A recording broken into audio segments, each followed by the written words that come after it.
Viendo en 3G el tema de la energía nuclear y sus aspectos positivos y negativos. Y nos quedamos con, bueno, nuestro referente más antiguo, ¿no? O con uno de los más importantes es Chernobyl, ¿no es cierto, Augusto? Como desastre. Claro, como desastre, pero eso es lo que hay en el inconsciente colectivo, la información que manejamos, ¿no? No conocemos los grandes alcances positivos. Sabemos de las tragedias. ¿Nos puedes contar qué pasó en Chernobyl? Van 25 años que se cumplen, ¿no es cierto? Efectivamente, el 26 de abril de 1986 ocurrió un accidente considerado el de mayor gravedad, de acuerdo al INES, que es una escala de accidentes que se considera actualmente, ¿no? Los 3 primeros incidentes y del 4.º al 7.º a nivel de accidente. Para que un reactor esté seguro, se tienen que cumplir 3 condiciones, para ser claros. La primera condición, que el reactor esté parado, la que se realiza con la barra de control cuando ocurre algún evento como el sismo o alguna otra situación. Segunda condición, que el elemento combustible esté refrigerado permanentemente, incluso después de estar parado, porque sigue emitiendo calor.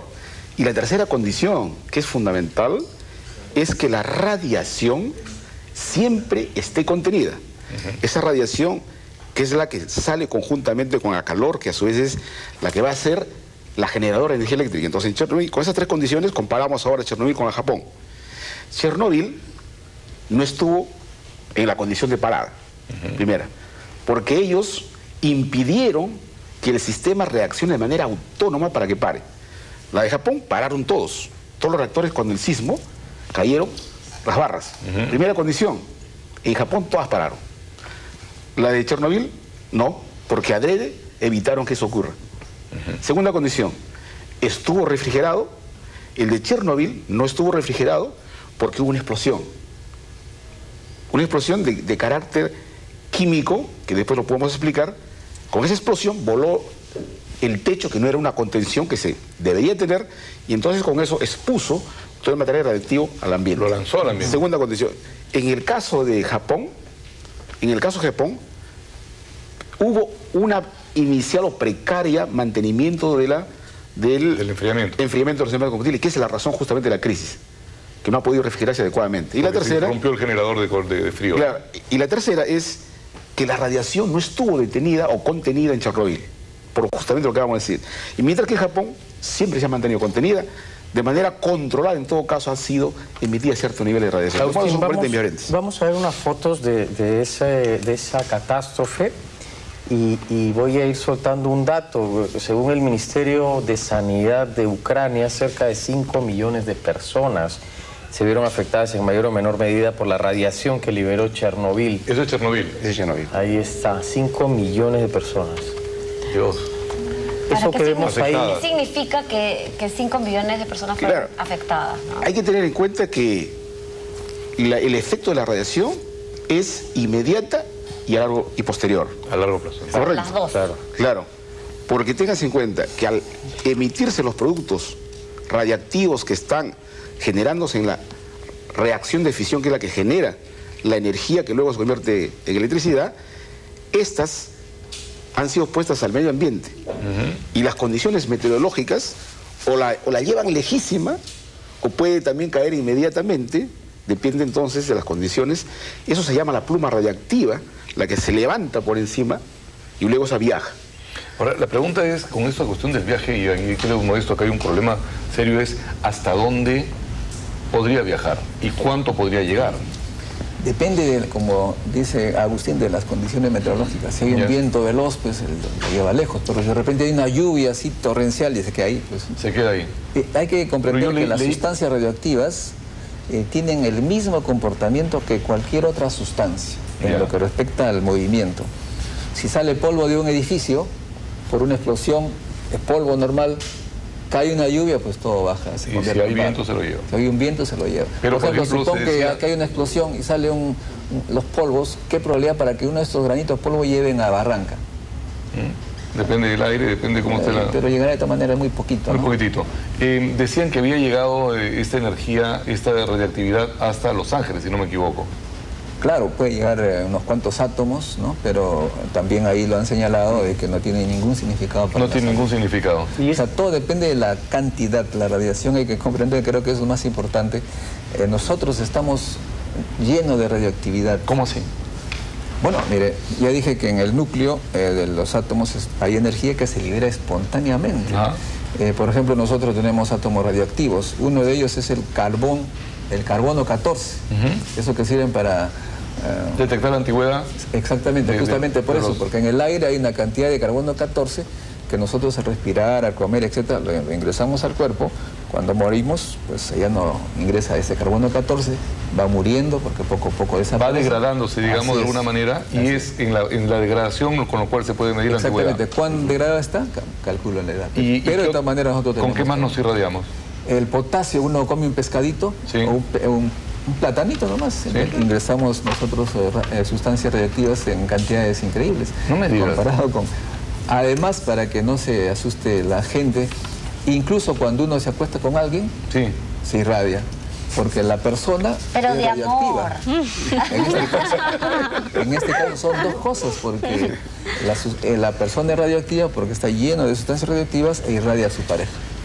De modo que cuando uno va al sol, a la playa a tomar sol, se irradia con la radiación nuclear que viene del sol. Y el primer efecto, ¿has visto? Se quema la mano porque las células están muertas.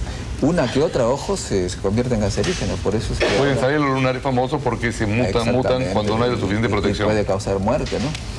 Cuando uno va a la sierra, por ejemplo, nuevamente tenemos menos aire que nos protege la radiación y recibe más radiación. Yo te he visto que tú andas con sombrerito. Sí, justamente hace unos 8 años creo estuve en Arequipa, en el CADE, con mi sombrero más grande, porque ahí Julieta sabe, el sol es intenso, y la gente, y me entrevistó un canal de televisión porque ando con sombrero, porque es peligroso, es cancerígeno, valora. Y ahora los arequipeños están usando sombrero, los policías todos han obligado, gracias a bloqueador. Hay una mail que nos dice que hay partículas radiactivas que pueden llegar a la atmósfera, estar en la capa de ozono extendiéndose por todo el mundo por la lluvia. No entiendo muy bien la pregunta, pero intuyo que deben estar preocupados porque las partículas radiactivas pueden estar llegando rápidamente. Claro, siempre puede llegar unos cuantos átomos, pero como digo, dependiendo de la cantidad, en este caso, por la distancia no tiene ningún significado. Ningún significado para nosotros. Mucho menor de la radioactividad que uno recibe normalmente. Yo quiero volver a algo que dijiste, Agustín. Comparabas el tema de la energía nuclear con un avión, por ejemplo, pero creo que lo que a la gente le preocupa, tal vez por desconocimiento, es que si el avión se cae, pues con mucha pena, pues murieron los que van en el avión. Pero existe la sensación de que en una catástrofe de este tipo, la radiación podría matarnos a todos. Es la herencia, supongo, de la bomba atómica, el botón que va a destruir a toda la humanidad. No hay dónde esconderte, ¿no? Que te puede alcanzar. Que va a llegar y todos vamos a morir deformes. ¿Eso es posible? La bomba atómica es una reacción de fisión de manera descontrolada. Los reactores son reacciones de fisión de manera controlada.